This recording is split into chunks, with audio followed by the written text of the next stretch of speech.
j'espère que vous allez bien. Donc aujourd'hui, nouvelle vidéo. Vu que j'ai lu mes 2 derniers livres de ma palle, alors quand vous verrez, cette vidéo, je serai revenue de vacances. Voilà, là, c'est vraiment ma dernière vidéo que je fais avant de partir en vacances, vu que je pars vendredi. Et là, je vous la fais, je la mets en forme, je fais mon petit montage, tout ça. Et après je la mets de côté comme ça quand, je rentre de vacances, je vous mets mes 2 vidéos, par rapport à mes, 4 livres, que j'ai lus. Mais là pour l'instant donc je vous présente les 2 livres que j'ai finis. Donc j'ai lu le Agatha, Christie N ou M aux éditions donc Hachette Collection. Donc nous sommes là en 1940, nous allons faire la connaissance de Tommy et tu penses Beresford. Voilà, ce sont deux nouveaux personnages que je ne connaissais pas et que j'ai appris à connaître. Donc Tommy et tu penses sont deux jeunes personnes qui ont un peu plus de la quarantaine. Nous sommes en pleine Seconde Guerre mondiale et ils aimeraient participer à l'effort de guerre. Sauf que, malheureusement pour eux, vu leur âge, on leur a bien fait comprendre que ils ne pouvaient pas aller au front. Voilà. Et qu'on n'avait pas de poste pour eux, d'autres postes pour eux. Bref. Et donc du coup, ils sont un peu, énervés, par rapport à ça, donc du coup, ils ont demandé de l'aide d'un ami et cet ami donc, va leur, présenter, un homme qui va venir, les voir, donc surtout pour Tommy. Il va proposer à Tommy, cet homme, de faire de l'espionnage. Voilà, il va devoir aller, donc, en Écosse, si je ne me trompe pas, dans une pension, familiale qui s'appelle Le Sans Souci et en fait, il va devoir, espionner, toute une ribambelle de personnages, voilà, qui est au Sans Souci, pour deviner qui fait partie de la cinquième colonne. Alors, qu'est-ce que la cinquième colonne? En fait, ce sont des espions des autres pays, donc comme l'Allemagne, le Japon, etc., qui étaient contre l'Angleterre, voilà, qui venaient en Angleterre sous n'importe quel comment dire, prétexte. Donc soit ils étaient réfugiés allemands parce qu'ils étaient contre les nazis et parce qu'ils avaient peur pour leur famille, ou pour d'autres raisons. Donc ils venaient en Angleterre et ils réussissaient à se faire passer donc pour des amis de l'Angleterre et ils réussissaient à, je vais y arriver, à recevoir des informations donc par rapport à la guerre et après ils, comment dire? Ils transféraient donc ces infos, donc pour le pays ennemi, donc là, principalement pour l'Allemagne. Voilà, ce que c'était la cinquième colonne. Et donc le rôle de Tommy, ça va être de déjouer, un des personnages, de cette fameuse cinquième colonne, qui envoie donc des infos à l'Allemagne. Et donc, du coup, il va arriver, au Sans Souci, où il va, voir, que sa, fameuse femme, tu penses, y est aussi, alors que normalement elle aurait pas dû y être, mais elle a, réussi, à, comment dire? À entendre la conversation que Tommy a eue avec, ce fameux ami de leurs amis qui est venu, voir Tommy et donc du coup, tous les 2 vont essayer, de, trouver la personne, qui fait partie de cette fameuse cinquième colonne et donc ils vont inventer, tous les 2, chacun un personnage. Voilà, donc tu penses, va être, une femme veuve qui a 3 enfants qui sont partis à la guerre, voilà et lui, Tommy, va se faire passer, pour un homme, qui est venu là, en vacances, voilà et donc tous les 2 ils vont essayer d'enquêter sur, les différentes personnes qui sont dans cette fameuse pension de famille, le Sans Souci et donc nous on va faire, connaissance avec, tous ces personnages-là et au fur et à mesure donc, l'autrice, donc Agatha Christie, va nous, dépeindre tous les personnages et elle va, au fur et à mesure, donc mettre les pièces du puzzle, nous on va les assembler et au final on va deviner donc qui est la personne responsable de la 5e colonne. Voilà. Et j'ai passé alors au début ça a été assez compliqué parce qu'il y a beaucoup, beaucoup de personnages, hein, avec Agatha Christie. Elle en met plein, plein, pas mal, voilà, pas mal de personnages. Donc du coup, pour se souvenir de qui est qui et qui fait quoi et qui, voilà, c'est compliqué. Mais sinon, au moment où les pièces du puzzle s'assemblent, ou au moment où on commence à comprendre où est-ce qu'elle veut nous amener, à un moment donné, moi j'étais à fond dedans. Et même la fin était très, très intéressante parce que je n'ai pas du tout vu la chose venir. Et c'est ça que j'aime beaucoup avec Agatha Christie, c'est que au départ ça semble une lecture un peu banale, là on parle de contre-espionnage, en plus je suis pas très, comment dire? Très contre-espionnage, mais elle le fait tellement d'une façon, au bout d'un moment intéressante que, je me suis prise au jeu et je voulais vraiment comprendre qui était la personne, qui faisait partie de cette 5e colonne. Et j'étais avec Tommy et Tu penses et j'essayais de comprendre, où est-ce que l'autrice voulait m'emmener. Et je dois avouer qu'au final j'ai passé un bon moment avec tous ces personnages et cette histoire qui était très intéressante vu que ça parlait aussi de la Seconde Guerre mondiale et de cette invasion allemande. Voilà. Et donc ça a été une assez bonne lecture pour moi, je dois le dire. Voilà, donc j'ai vraiment beaucoup aimé être avec Tommy et Tu penses, et j'espère que pour vous ça sera le cas aussi si vous avez envie de lire un Agatha Christie, donc N-O-U-M aux éditions donc Hachette Collection.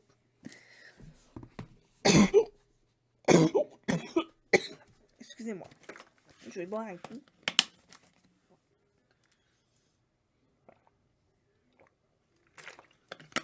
Et donc, pour cette deuxième lecture, donc je me suis lu donc Touriste Saison, le tome 1 de la trilogie des Seasons of Carnage de Brian Weaver aux éditions Verso.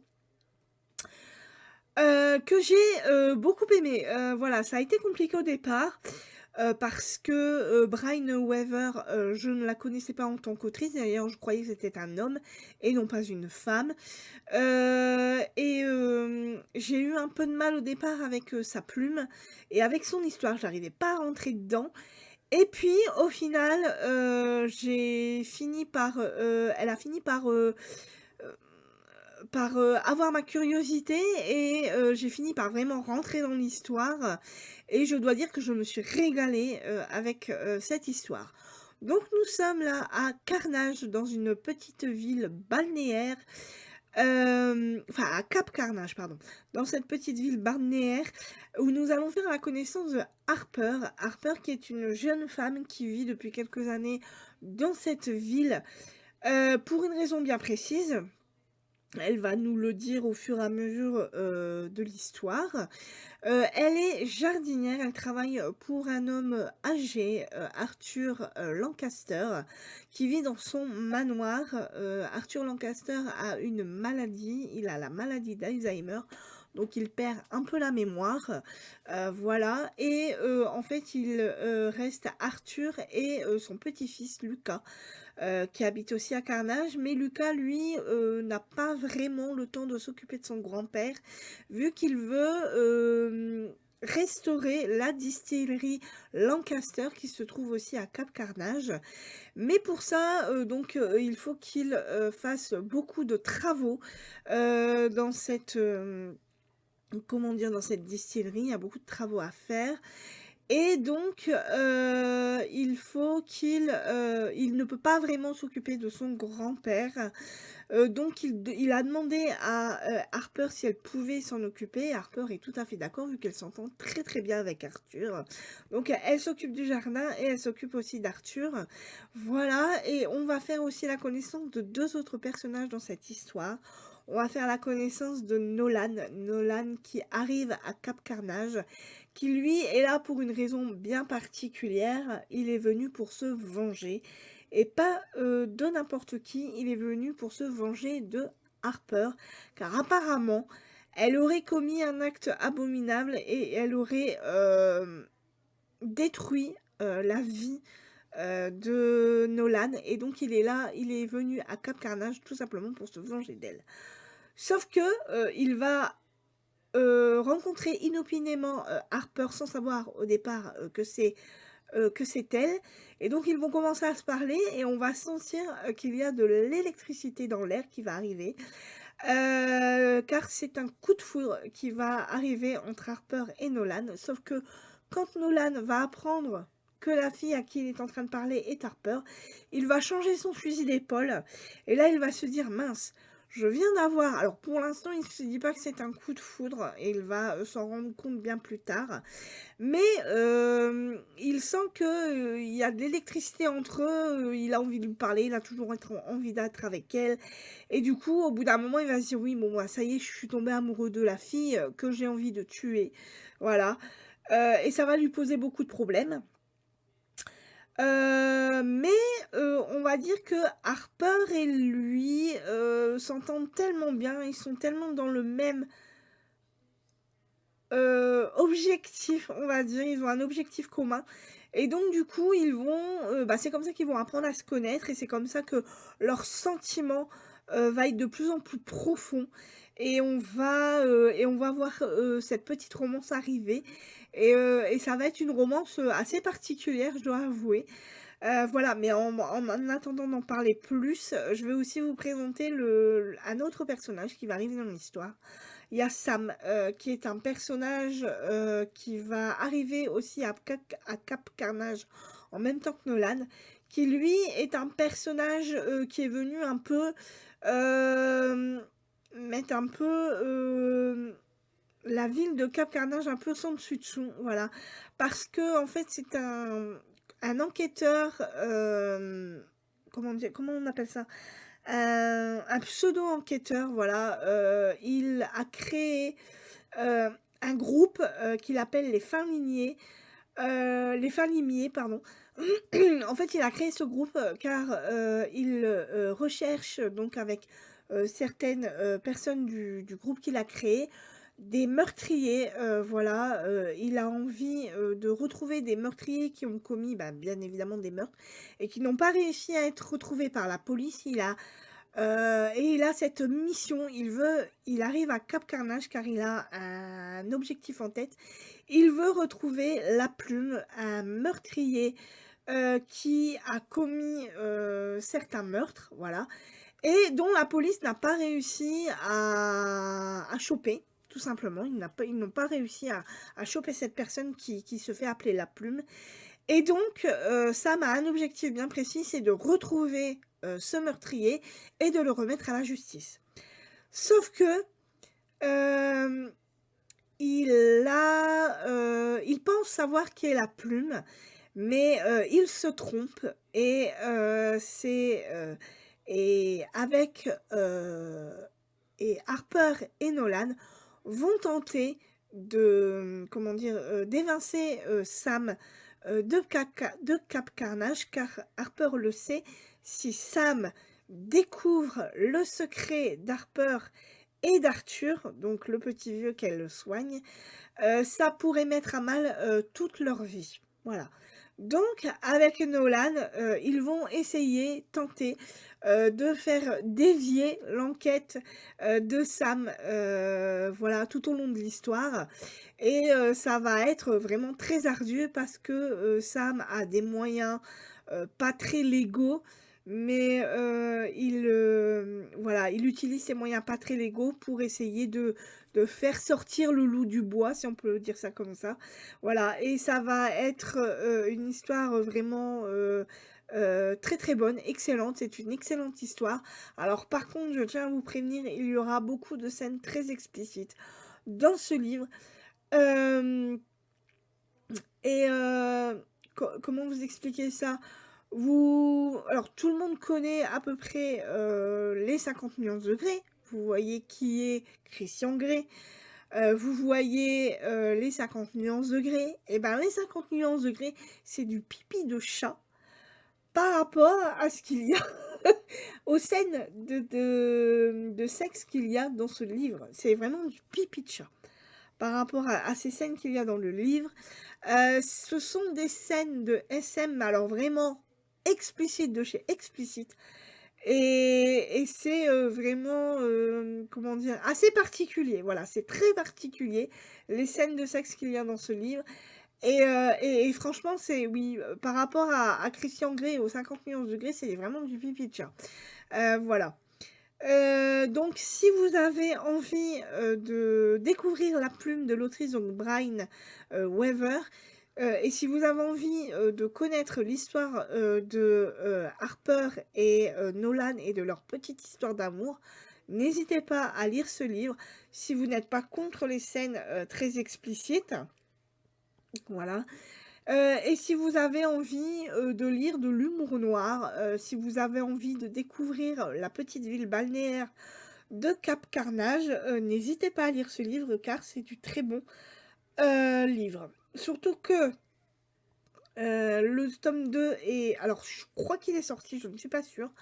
En tout cas, je l'ai vu passer, il y a une personne qui l'a lu et qui a avoué que le tome 2 avait trop de scènes, très explicites. Donc je ne sais pas si je lirai ou si j'achèterai, ce tome 2, mais la fin du tome 1, alors il y a une grosse révélation, et avec cette grosse révélation, on a envie de savoir comment, l'histoire va continuer et comment Harper et Nolan vont continuer à faire leur petite affaire, si je peux dire ça comme ça.